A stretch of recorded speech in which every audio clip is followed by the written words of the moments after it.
প্রিয় শিক্ষার্থীরা, তোমাদেরকে স্বাগত জানাচ্ছি আরও একবার বোয়ালখালী সিরাজুল ইসলাম ডিগ্রি কলেজের অনলাইন ক্লাসে। আমি মোহাম্মদ ইব্রাহিম, প্রভাষক হিসাব বিজ্ঞান বিভাগ, বোয়ালখালী সিরাজুল ইসলাম ডিগ্রি কলেজ। আশা করি তোমরা সবাই ভালো আছো, আমরাও ভালো আছি। আমরা চেষ্টা করছি তোমাদের সাথে কানেক্টেড থাকার জন্য। বিশ্বাস রাখি তোমরা যারা অনলাইনে থাকো, অনলাইনে আছো, তারা ক্লাসটির পুরো ভিডিওটা দেখবা। না দেখলে কিন্তু আমাদের ক্লাসগুলো বৃথায় যাবে। তোমাদের জন্য আমাদের এই ক্লাসগুলো। সো সবাই একটু মনোযোগ সহকারে যতক্ষণ থাকবা, ধৈর্য সহকারে এই ক্লাসটা দেখার চেষ্টা করবা। আমরা আজকের যে বিষয়টি আলোচনা করব সেটা তোমরা জানো, যারা একাদশ শ্রেণীতে ভর্তি হয়েছে নতুন, বিশেষত তাদের জন্যই। আমরা যে বিষয়টা আজকে আলোচনা করতেছি সেটা আমাদের হিসাব বিজ্ঞান প্রথম পত্রের একদমই প্রথম অধ্যায়। যে অধ্যায়টা ইনিশিয়ালি আমরা দুটা ক্লাস অলরেডি করিয়েছি, সেখানে আমরা হিসাব বিজ্ঞানের পরিচিতি সম্পর্কে জানতে পারি। তো আমরা গত দুটা ক্লাসের যে লেকচারগুলো দিয়েছিলাম সেগুলো নিশ্চয়ই তোমরা দেখেছো। তারই ধারাবাহিকতায় আজকে আরও একবার আরেকটি ক্লাস করাচ্ছি। আজকে আমরা যেটা করাবো সেটা হচ্ছে আমাদের হিসাব। আমি যেটা বলি, হিসাব বিজ্ঞানের স্টুডেন্ট হিসাবে তোমার জন্য সবচেয়ে ইম্পর্টেন্ট যে জিনিসগুলা, সবচেয়ে বেশি গুরুত্বপূর্ণ যে জিনিসগুলা, তার মধ্যে অন্যতম প্রধান হচ্ছে হিসাব। আমি বিশ্বাস করি তোমরা যারা হিসাবটা বুঝবা তারা হিসাব বিজ্ঞানের বেশিরভাগ টার্মস, কন্ডিশন, সিস্টেমগুলো বুঝতে পারবা। ওই কারণে খুবই মনোযোগ সহকারে, একটু ধৈর্য সহকারে বোঝার চেষ্টা করবা। আমি প্রথমে হিসাব জিনিসটা কি বা কাকে বলে সেটা নিয়ে একটু আলোচনা করতে চাই। তোমরা যদি একটু বোর্ডের দিকে তাকাও, দেখতে পাবা আমি একটা কথা লিখেছি,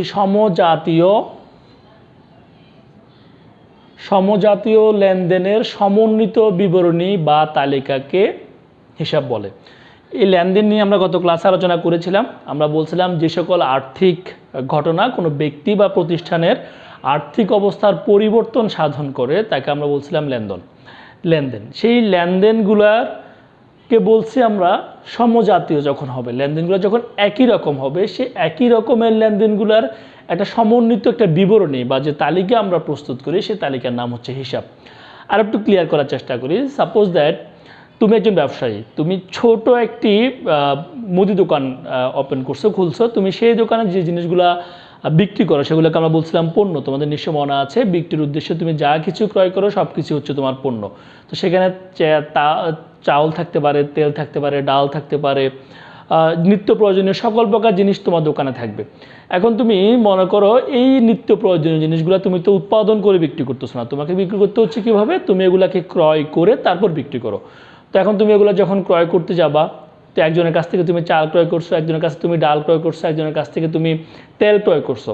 তো চাল ক্রয়, ডাল ক্রয়, তেল ক্রয়, জিনিসগুলো একই, জিনিসগুলো হচ্ছে পণ্য তুমি ক্রয় করছো। তখন এই যে পণ্য ক্রয়, তিনজনের কাছ থেকে তিন রকমের পণ্য ক্রয় করছো। যেহেতু এটা পণ্য, আমরা একটা শিরোনামের অধীনে আনবো, সেই শিরোনামটার জন্য সেটাকে আমরা বলবো হিসাব। অর্থাৎ একই রকম, একই প্রকৃতির সমজাতীয় লেনদেনগুলোকে একটা শিরোনামের অধীনে রেখে আমরা যখন তালিকা প্রস্তুত করব, একটা বিবরণী প্রস্তুত করব, তখন তাকে আমরা বলতে পারবো হিসাব। আর একটু যদি আমরা বিস্তারিত করি, বলার চেষ্টা করি, সেখানে দেখো কোনো নির্দিষ্ট সময় পর, একটা নির্দিষ্ট সময়ের শেষে সমজাতীয় লেনদেনগুলোকে একত্র করে, যেখানে লেনদেনগুলো যখন একই রকম হবে, সেই সমজাতীয় লেনদেনগুলোকে আমরা একত্র করে হিসাব বিজ্ঞানের নীতি অনুযায়ী যথাযথ শিরোনাম, খুবই ইম্পর্টেন্ট জিনিস এটা মনে রাখবে, শিরোনামের মাধ্যমে যে তালিকা বা বিবরণীটা আমরা প্রস্তুত করব তাকে হিসাব বলে। এখন তুমি এই কথাগুলো, এতগুলো কথা তোমার মাথায় নাও ঢুকতে পারে, তো তোমার মাথায় কী ঢুকাইতে হবে? হিসাব কি, হিসাব কাকে বলে? তোমাকে যখন কেউ জিজ্ঞেস করবে হিসাব জিনিসটা কি, হিসাব কাকে বলে, তখন তুমি কি উত্তর দিবা? খুব সংক্ষেপে যে উত্তরটা তুমি দেওয়ার চেষ্টা করবা সেটি হচ্ছে সমজাতীয়, সমপ্রকৃতির, একই রকমের লেনদেনগুলোকে, আমি সমজাতীয় বলি, সমপ্রকৃতি বলি, অথবা একই রকম বলি, লেনদেনগুলোকে একত্র করে একটা নির্দিষ্ট শিরোনাম দিয়ে আমরা যখন একটা তালিকা করব, একটা বিবরণী করব, তখন তাকে হিসাব বলে। আরও সহজে যদি আমরা বলার চেষ্টা করি, সেটা হচ্ছে একই রকমের লেনদেনগুলোকে একটা নির্দিষ্ট নামের অধীনস্থ করাটা হচ্ছে হিসাব। অর্থাৎ লেনদেনগুলো একই, আমাদের লেনদেনগুলোর প্রকৃতি যখন একই হবে তখন আমরা এটাকে একটা নির্দিষ্ট নামে নিয়ে আসবো, শিরোনামে নিয়ে আসবো। শিরোনামে নিয়ে এসে আমরা এটাকে বিবরণ দিব, একটা তালিকা প্রস্তুত করবো, তখন তাকে হিসাব বলবে। তাহলে হিসাব মানে হচ্ছে যে কি সমপ্রকৃতি সমজাতীয় লেনদেনগুলোর একটা তালিকা। তাহলে সহজ কথা, লাস্ট যে লাইনটা বললাম সেটা খুবই ইম্পর্টেন্ট। হিসাব কি? সমজাতীয় বা সমপ্রকৃতির লেনদেনগুলোর একটি তালিকা, সেটা হচ্ছে হিসাব। তাহলে আমরা এই যে দুটো আমরা সংজ্ঞা শিখলাম, এই সংজ্ঞার আলোকে আমরা হিসাবের কতগুলো বৈশিষ্ট্য পাই। তুমি যদি একটু খেয়াল করো, বৈশিষ্ট্যের মধ্যে একদম 1 নম্বর বৈশিষ্ট্য সেটা হচ্ছে শিরোনাম। আমরা যেটা বললাম যে তুমি চাল ক্রয় করছো, ডাল ক্রয় করছো, তেল ক্রয় করছো, এতগুলো জিনিস যখন তুমি ক্রয় করলা, এই জিনিসগুলো সবই পণ্য। এখন এই যে পণ্য ক্রয় করব আমরা, এই পণ্য ক্রয়ের জন্য একটা শিরোনাম দিব, সেই শিরোনামটা সাপোজ দ্যাট ক্রয়। তাহলে এই ক্রয়টা একটা শিরোনাম, এই শিরোনাম একটা খুবই ইম্পর্টেন্ট। অর্থাৎ হিসাবের জন্য সবচেয়ে গুরুত্বপূর্ণ হচ্ছে একটা শিরোনাম বেছে নেওয়া, একটা শিরোনামের অধীনে ওদেরকে অধীনস্থ করতে হবে। তাহলে শিরোনামটা খুব ইম্পর্টেন্ট। এরপর হচ্ছে একটা ছক থাকবে। তুমি যখন করবা সেখানে একটা নির্দিষ্ট ছক বা কাঠামো, যেটা হিসাব বিজ্ঞান আমাদেরকে নির্দিষ্ট করে দিয়েছে। যখন তোমরা 9 অথবা ক্লাস 10 অঙ্কগুলো করেছো, সেখানে দেখবা হিসাব বিজ্ঞান করার সময় তোমরা হিসাবের ছক করেছো। তোমরা জানো সেটা দুটা পদ্ধতি আছে, একটা আধুনিক, একটা সনাতন পদ্ধতি। যেটাই করো না কেন সেটাই হবে, তবে তোমাদেরকে দুটাই শিখতে হবে। তাহলে মনে রাখতে হবে একটা কাঠামো বা একটা ছক থাকবে। আবার এই যে ছকটা করবে সেখানে দুটো পক্ষ থাকবে। আমরা জানি হিসাব বিজ্ঞানের সব কিছুতে দুটি পক্ষ থাকে। এই দুটো পক্ষের একটা পক্ষকে আমরা বলি ডেবিট, একটা পক্ষকে আমরা বলি ক্রেডিট। তাহলে এই যে ছকটা করবে সেই ছকেরও দুটো পক্ষ থাকবে, কাঠামোরও দুটো পক্ষ থাকবে, ডেবিট পক্ষ, ক্রেডিট পক্ষ। এরপর ফলাফল নির্ণয় করতে হবে, এটা নির্দিষ্ট সময় শেষে এটা যোগ করতে হবে, এটা অ্যামাউন্ট বের করতে হবে, ডেবিট সাইড এবং ক্রেডিট সাইডের একটা যোগফল বের করতে হবে। এবং সর্বশেষ যে টানা, যেটাকে আমরা বলি ব্যালেন্সিং, এই ডেবিট এবং ক্রেডিট যে দুটো পক্ষ বা দুটো সাইড তুমি পেলা, সেই দুটো সাইডের টাকার যে অ্যামাউন্টগুলো তুমি লিখেছো, সেই টাকার অ্যামাউন্টগুলো দুই পক্ষের মধ্যে একই রকম হতে পারে, পার্থক্য হতে পারে, বেশিরভাগ ক্ষেত্রে পার্থক্য হবে। তখন যখন পার্থক্য সৃষ্টি হবে, সে পার্থক্য পরিমাণটা বের করে উভয় পক্ষের সমান করার যে প্রক্রিয়া, সেটা হচ্ছে জেড টানা। তোমরা নিশ্চয়ই করেছো এটা। আমি যেটা যদি বলি হিসাব বিজ্ঞানের হিসাবের বৈশিষ্ট্য কি, তোমাদের নৈর্বৃত্তিকে বা বহু নির্বাচনের প্রশ্নে প্রায় এই জিনিসটা আসে, কোনটি হিসাবের বৈশিষ্ট্য বা কোনটি হিসাবের বৈশিষ্ট্য নয়। তো তুমি আপাতত এই 5টা বৈশিষ্ট্য মনে রাখলে, তাহলে এর বাইরে যেগুলো সেগুলো হচ্ছে হিসাবের বৈশিষ্ট্য নয়, আর এই 5টা যেগুলো আছে এগুলো হচ্ছে হিসাবের বৈশিষ্ট্য। তবে এর মধ্যে সবচেয়ে গুরুত্বপূর্ণ যে 3টা বৈশিষ্ট্য আমি বলি বারবার, একটা শিরোনাম, যে দুটো পক্ষ, ছক বা কাঠামো তো অবশ্যই থাকবে। তাহলে এই জিনিসগুলো একটু মাথায় রাখতে হবে। আমি যদি এটার একটু সারমর্ম করি, এই পুরো পেজটা যা লিখেছি, আমরা হিসাব কি বা কাকে বলে জানি, আমরা সমজাতীয় সমপ্রকৃতির লেনদেনগুলোকে একটা নির্দিষ্ট শিরোনামের অধীনে কাঠামো বা ছক আকারে যে উপস্থাপন, সেটাকে আমরা হিসাব বলি। হিসাবের জন্য যে বৈশিষ্ট্যগুলো খুবই ইম্পর্টেন্ট, সেখানে আমরা বলছিলাম একটা শিরোনাম থাকতে হবে, তারপরে একটা ছক বা কাঠামো থাকতে হবে, সেই কাঠামোর আবার দুটো পক্ষ থাকতে হবে, এবং নির্দিষ্ট একটা সময় শেষে আমরা সেগুলোর ফলাফল বের করার পর আমরা জেড টানতে হবে। তাহলে এই হচ্ছে আমাদের হিসাব কাকে বলে, হিসাবের বৈশিষ্ট্যগুলো। আমরা এখন আরেকটা জিনিস, যেটা গুরুত্বপূর্ণ জিনিসটা আলোচনা করার চেষ্টা করব, সেটা হচ্ছে আমাদের হিসাবের শ্রেণীবিভাগ। এই যে আমরা হিসাবগুলো করব, আমাদের হিসাবের একটা শ্রেণীবিভাগ আছে, হিসাবের একটা বিভক্তি আছে। এখন এই হিসাবের বিভক্তি বা শ্রেণীবিভাগটা যখন তুমি করতে যাবা, যারা হিসাব বিশারদ ছিল এতদিন ধরে, তারা হিসাবটাকে বিভক্ত করার জন্য দুটো পদ্ধতি নির্ধারণ করে দিয়েছে আমাদের। একটা হচ্ছে সনাতন পদ্ধতি, আর একটি হচ্ছে আধুনিক পদ্ধতি। তো সনাতন বা পুরাতন পদ্ধতিতে হিসাবের শ্রেণীবিভাগটা আমরা একটু আলোচনা করার চেষ্টা করি। সনাতন পদ্ধতি বা পুরাতন পদ্ধতি, এই সনাতন পদ্ধতিতে অথবা পুরাতন পদ্ধতিতে আমাদের সকল প্রকার হিসাবগুলো প্রধানত আমরা দুই ভাগে ভাগ করি।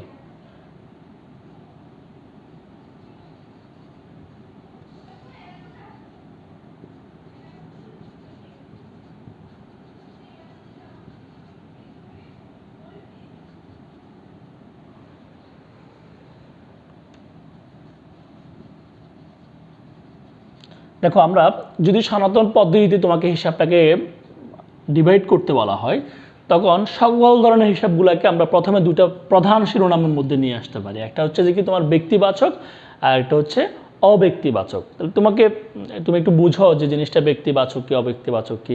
যে সেখানে তোমার যে হিসাবগুলোর সাথে তোমার কোনো ব্যক্তি বা প্রতিষ্ঠানের নাম জড়িত থাকবে সেগুলো হচ্ছে ব্যক্তিবাচক হিসাব, আর যে হিসাবগুলোর সাথে কোনো ব্যক্তি বা প্রতিষ্ঠানের নাম জড়িত থাকবে না সেগুলো হচ্ছে অব্যক্তিবাচক হিসাব। আমরা ব্যক্তিবাচক হিসাবগুলোকে আবার দুই ভাগে ভাগ করতে পারি। একটা হচ্ছে দেনাদার হিসাব, আর একটা হচ্ছে পাওনাদার হিসাব। আর ব্যক্তিবাচক হিসাব অব্যক্তিবাচক হিসাবগুলোকেও আমরা দুই ভাগে ভাগ করতে পারি। একটা হচ্ছে সম্পত্তিবাচক হিসাব, আর একটা হচ্ছে নামিক হিসাব। আমরা নামিক হিসাবগুলোকে আবার দুই ভাগে ভাগ করতে পারি। একটা হচ্ছে আয়বাচক, আর একটা হচ্ছে ব্যয়বাচক হিসাব। ওকে, আসলে আমরা একটু যদি তোমার পরীক্ষায় নৈর্ভিত্তিকের মধ্যে আসে সনাতন পদ্ধতিতে হিসাব কয় প্রকার, সেখানে কি দুটো প্রকার লিখলে আমরা সঠিক উত্তরটা হবে কিনা খুবই কনফিউশন থাকবে আমাদের। সেখানে মনে রাখবা ব্যক্তিবাচক অব্যক্তিবাচক এভাবে আলাদা না করে সেখানে আমরা মাথায় রাখবো আমাদের সনাতন পদ্ধতি হিসাব হচ্ছে 3 প্রকার। কি কি? একটা হিসাব হচ্ছে ব্যক্তিবাচক হিসাব, একটা হিসাব হচ্ছে সম্পত্তিবাচক হিসাব, আর একটা হিসাব হচ্ছে নামিক হিসাব। কিন্তু আমরা যখন বুঝার সুবিধার্থে আলাদা করি তখন আমরা বলি আমরা সনাতন পদ্ধতিতে সকল প্রকার হিসাবগুলোকে দুটো প্রধান শিরোনামের অধীনে আনি। প্রথমটা হচ্ছে ব্যক্তিবাচক, দ্বিতীয়টা হচ্ছে অব্যক্তিবাচক। তাহলে ব্যক্তিবাচক হিসাব কি, কাকে বলে, কেন, সেগুলো একটু যদি ব্যাখ্যা করার চেষ্টা করি। যে হিসাব দ্বারা কোনো ব্যক্তি বা প্রতিষ্ঠানকে বোঝানো হবে, যে হিসাব দ্বারা কোনো ব্যক্তিকে অথবা কোনো প্রতিষ্ঠানকে বোঝানো হবে, কোনো ব্যক্তির নাম থাকবে, কোনো প্রতিষ্ঠানের নাম থাকবে, অথবা ব্যক্তি বা প্রতিষ্ঠানের নাম না থাকলেও ব্যক্তি বা প্রতিষ্ঠানের প্রতিনিধিত্ব করবে, সেগুলোকে বলা হবে ব্যক্তিবাচক হিসাব। তাহলে ব্যক্তিবাচক হিসাব কি আরও একবার একটু মনে রাখি, ব্যক্তির নাম, প্রতিষ্ঠানের নাম, অথবা ব্যক্তি অথবা প্রতিষ্ঠানের প্রতিনিধিত্ব করে যেগুলো, সেগুলো হচ্ছে ব্যক্তিবাচক হিসাব। সেই ব্যক্তিবাচক হিসাবগুলোকে আমরা দুই ভাগে ভাগ করে পেলাম, একটা হচ্ছে দেনাদার হিসাব আর একটা হচ্ছে পাওনাদার হিসাব। এখন দেনাদার এবং পাওনাদারটা কি নিশ্চয় তোমরা জানো। দেনাদার হচ্ছে ওই সকল ব্যক্তি বা প্রতিষ্ঠান, যে সকল ব্যক্তি বা প্রতিষ্ঠান থেকে আমরা টাকা পাবো, আমাদের কাছ থেকে পাবে না, আমরা পাবো। যে সকল ব্যক্তি বা প্রতিষ্ঠানের কাছ থেকে আমরা পাবো তারা হচ্ছে আমার দেনাদার। আর দেনাদার মানেই হচ্ছে তোমার সম্পদ, আর দেনাদার হিসাবটা ওই কারণে সবসময় ডেবিট হয় সাধারণত। তাহলে ব্যক্তিবাচক হিসাবের ক্ষেত্রে দেনাদার একটা হিসাব আসবে, সে দেনাদার হিসাবটা কাকে বলে বা কি বলছি? দেনাদার হিসাব হচ্ছে ওই সকল ব্যক্তি বা প্রতিষ্ঠান, যে সকল ব্যক্তি বা প্রতিষ্ঠানের কাছ থেকে আমরা ভবিষ্যতে টাকা পাবো, আমরা ভবিষ্যতে কোনো না কোনো কিছু সুবিধা পাবো, সেগুলো হচ্ছে আমাদের দেনাদার হিসাব। তাহলে পাওনাদার হিসাব কারা? যে সকল ব্যক্তি বা প্রতিষ্ঠান তোমার কাছ থেকে সুবিধা পাবে ভবিষ্যতে, অর্থাৎ যে সকল ব্যক্তি বা প্রতিষ্ঠানকে তুমি ভবিষ্যতে সুবিধা প্রদান করতে হবে, সেই সকল ব্যক্তি বা প্রতিষ্ঠানকে তোমরা বলতে পারো পাওনাদার। তাহলে পাওনাদারটা হচ্ছে তোমার জন্য দায়। তাহলে এখন আসো আমরা একটু বোঝার চেষ্টা করি। মনে করো ক একজন ব্যক্তি, খ একজন ব্যক্তি, তুমি ক এর কাছ থেকে ক্রয় করছো আর খ এর কাছে বিক্রি করছো, দুইটাই বাকিতে। তাহলে আমরা যদি একটু বোঝার চেষ্টা করি, কয়ের নিকট থেকে বাকিতে ক্রয় আর ক্ষয়ের নিকট বাকিতে বিক্রয়, নির্দিষ্ট একটা অ্যামাউন্ট থাকবে, 100 টাকা 500 টাকা সেটা থাকবে। তাহলে কয়ের নিকট থেকে যখন তুমি বাকিতে ক্রয় করছো, তাহলে ক একজন ব্যক্তি, সেই ব্যক্তিটা তোমার কাছ থেকে টাকা পাবে। তাহলে ক হচ্ছে তোমার পাওনাদার হিসাব। আর খ তোমার কাছ থেকে পণ্য নিয়ে যাচ্ছে, তুমি ক্ষয়ের কাছে বিক্রি করছো বাকিতে, তার মানে ক্ষয়ের কাছ থেকে তুমি টাকা পাবা, তাহলে খ হচ্ছে তোমার দেনাদার হিসাব। তাহলে আমরা বুঝলাম কি, যে ব্যক্তি বা প্রতিষ্ঠানের কাছ থেকে আমরা টাকা পাবো তারা আমার দেনাদার, অথবা সুবিধা পাবো তারা আমার দেনাদার। আর যে ব্যক্তি বা প্রতিষ্ঠান আমাদের কাছ থেকে সুবিধা পাবে তারা হচ্ছে আমাদের পাওনাদার। এরপর আসো অব্যক্তিবাচক, যেখানে কোনো ব্যক্তি বা প্রতিষ্ঠান এর নাম থাকবে না, ব্যক্তি বা প্রতিষ্ঠানের প্রতিনিধিত্ব করবে না, সেই হিসাবগুলো হচ্ছে অব্যক্তিবাচক হিসাব। ব্যক্তির নাম নাই, প্রতিষ্ঠানের নাম নাই, ব্যক্তি বা প্রতিষ্ঠানের প্রতিনিধিত্বও করে না, সেই হিসাবগুলো হচ্ছে অব্যক্তিবাচক হিসাব। সেই অব্যক্তিবাচক হিসাবগুলো আবার দুই রকম, একটা হচ্ছে সম্পদ আর একটা হচ্ছে নামিক। তাহলে সম্পত্তিবাচক হিসাব কোনগুলা? সম্পত্তিবাচক হিসাব হচ্ছে, সম্পত্তিবাচক হিসাব দ্বারা ওই সকল হিসাবগুলোকে বোঝাবে যে সকল জিনিস কোনো প্রতিষ্ঠান কোনো ব্যক্তির মালিকানায় আছে এবং সেগুলা বিক্রয় না করে ভবিষ্যতে মুনাফা অর্জনের কাজে ব্যবহার করা হবে, সেগুলো হচ্ছে সম্পত্তি। কি বললাম? সম্পত্তি হচ্ছে ওই সকল জিনিস কোনো ব্যক্তি বা প্রতিষ্ঠানের মালিকানায় আছে বা অধীনস্থ আছে, যা বিক্রি করা হচ্ছে না মুনাফা অর্জনের জন্য, ব্যবহার করা হবে ভবিষ্যতে বা ব্যবহার করা হচ্ছে, সেগুলো হচ্ছে তোমার সম্পত্তিবাচক হিসাব। আর নামিক হিসাব সকল প্রকার আয় এবং ব্যয়, প্রতিষ্ঠানে যত রকমের আয় আছে এবং যত রকমের ব্যয় আছে, সে আয় এবং ব্যয়গুলোকে একত্রে বলা হয় নামিক হিসাব। তাহলে সেই সূত্রে আমরা নামিক হিসাবকে দুই ভাগে ভাগ করতে পারি, একটা হচ্ছে আয়বাচক হিসাব আর একটা হচ্ছে ব্যয়বাচক হিসাব। তাহলে আমরা সম্পত্তিবাচক হিসাবের ক্ষেত্রে যেমন আমরা বলতে পারি আসবাবপত্র, তোমরা বলতে পারো দালান কোঠা, তারপর বলতে পারো তুমি ভূমি, এগুলো তোমার সম্পত্তিবাচক হিসাব। আর নামিক হিসাবের ক্ষেত্রে আয়, যেমন তুমি বিক্রয় করলে বিক্রয়টা আয়, প্রাপ্ত সুদ অথবা প্রাপ্ত কমিশন এরকম। আর ব্যয়ের ক্ষেত্রে ক্রয়, কমিশন প্রদান, বেতন প্রদান, ভাড়া প্রদান, সেগুলো হচ্ছে ব্যয়।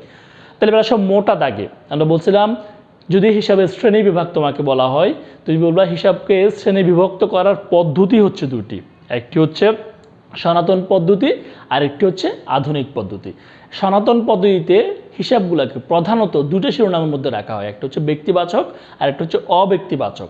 ব্যক্তিবাচক হিসাব বলতে বোঝাচ্ছে আমরা তিন ধরনের জিনিসকে, ব্যক্তির নাম, প্রতিষ্ঠানের নাম, অথবা ব্যক্তি এবং প্রতিষ্ঠানের প্রতিনিধি, যারা ব্যক্তি বা প্রতিষ্ঠানের প্রতিনিধিত্ব করে সেগুলো হচ্ছে আমাদের সনাতনের ব্যক্তিবাচক হিসাব। আর অব্যক্তিবাচক হিসাবের ক্ষেত্রে সম্পত্তিবাচক একটা হিসাব আছে, আর একটা হচ্ছে নামিক হিসাব। সম্পত্তি বলতে আমরা বলছিলাম প্রতিষ্ঠানের মালিকানায় আছে, যেগুলো বিক্রি করবে না, ব্যবহার করবে ভবিষ্যতে মুনাফা অর্জনের জন্য, সেগুলো হচ্ছে সম্পদ। আর নামিক হিসাবের ক্ষেত্রে বলছিলাম সকল প্রকার আয় এবং ব্যয়কে বলা হয় নামিক হিসাব। তাহলে সনাতন পদ্ধতিতে বেসিক্যালি হিসাব হচ্ছে তিন প্রকার, ব্যক্তিবাচক হিসাব, সম্পত্তিবাচক হিসাব এবং নামিক হিসাব। সনাতন পদ্ধতিতে হিসাব তিন প্রকার, ব্যক্তিবাচক, সম্পত্তিবাচক এবং নামিক হিসাব। আর ব্যক্তিবাচক হিসাবগুলোকে আমরা দুভাগে ভাগ করি, একটা হচ্ছে আমাদের দেনাদার হিসাব আর একটি হচ্ছে আমাদের পাওনাদার হিসাব। যে সকল ব্যক্তি বা প্রতিষ্ঠানের কাছ থেকে আমরা টাকা সুবিধা পাবো তারা হচ্ছে আমার দেনাদার, আর যে সকল ব্যক্তি বা প্রতিষ্ঠান আমাদের কাছ থেকে সুবিধা পাবে তারা হচ্ছে আমাদের পাওনাদার। পাওনাদার হচ্ছে প্রতিষ্ঠানের জন্য দায় আর দেনাদার হচ্ছে প্রতিষ্ঠানের জন্য সম্পদ। এরপর আসো আধুনিক পদ্ধতি।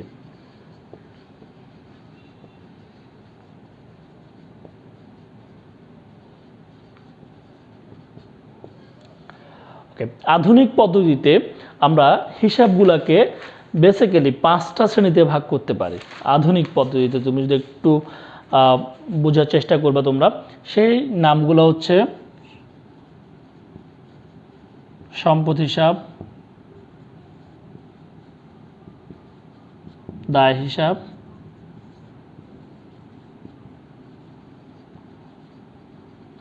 মালিকানা সত্ত্ব হিসাব,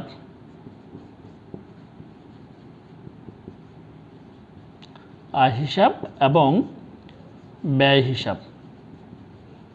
তাহলে আধুনিক পদ্ধতিতে হিসাব পাঁচ প্রকার: সম্পদ, দায়, মালিকানা, আয় এবং ব্যয়। এই সম্পদ এবং সম্পত্তি কাছাকাছি, যেগুলো প্রতিষ্ঠানের মালিকানাধীন অথবা প্রতিষ্ঠান ভবিষ্যতে যদি কোনো সুবিধা কারো কাছ থেকে প্রাপ্য হয়ে থাকে সেগুলো তোমার সম্পদ।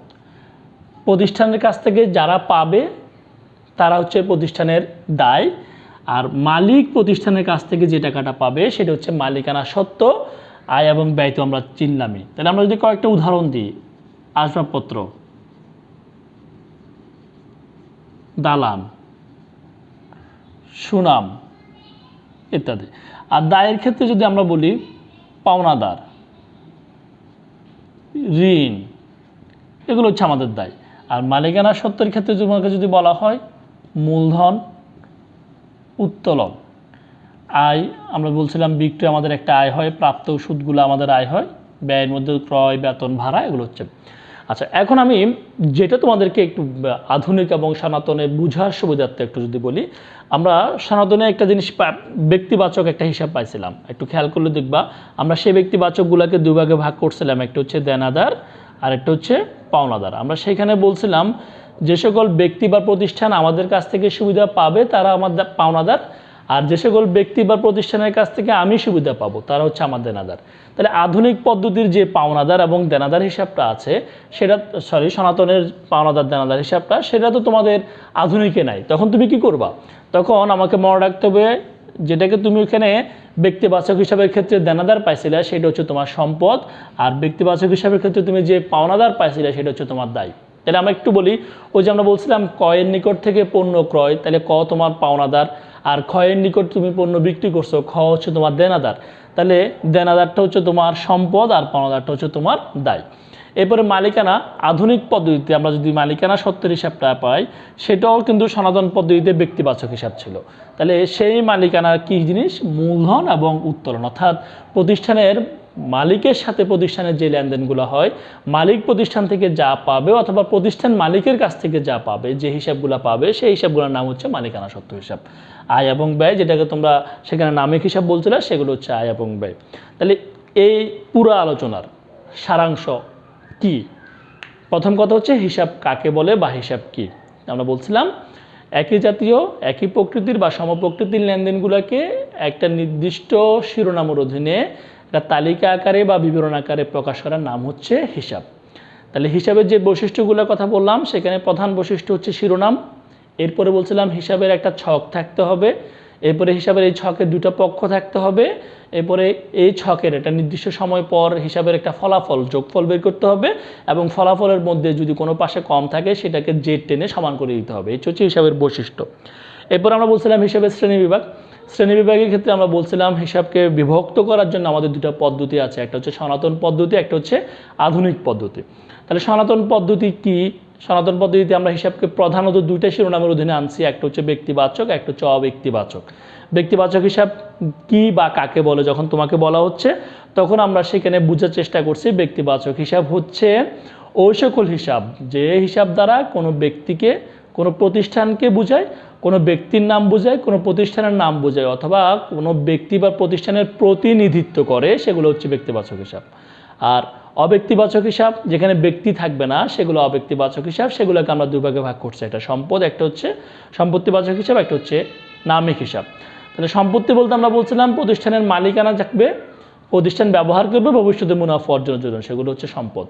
আর নামিক হিসাবকে আমরা দুই ভাগে ভাগ করছি, একটা হচ্ছে আয় হিসাব, একটা হচ্ছে ব্যয় হিসাব। এবং সকল প্রকার ব্যক্তিবাচক হিসাবকে আমরা দুই ভাগে ভাগ করছি, একটা হচ্ছে দেনাদার হিসাব এবং একটা হচ্ছে পাওনাদার হিসাব। আর আধুনিক পদ্ধতিতে যখন আসবো তখন আমরা হিসাবকে 5টা ভাগে পাই: সম্পদ, দায়, মালিকানা, আয় এবং ব্যয়। সেই ক্ষেত্রে আমাদেরকে মনে রাখতে হবে ব্যক্তিবাচক হিসাব যে জিনিসগুলো ছিল সেগুলো আধুনিক পদ্ধতিতে 3টে জায়গার মধ্যে যেতে পারে। ব্যক্তিবাচক হিসাবের ক্ষেত্রে যারা দেনাদার ছিল তারা সম্পদ, যারা পাওনাদার ছিল তারা দায়, এবং ব্যক্তিবাচক হিসাবের ক্ষেত্রে মালিকের যে নামগুলো ছিল সেগুলো হচ্ছে মালিকানা সত্ত্ব।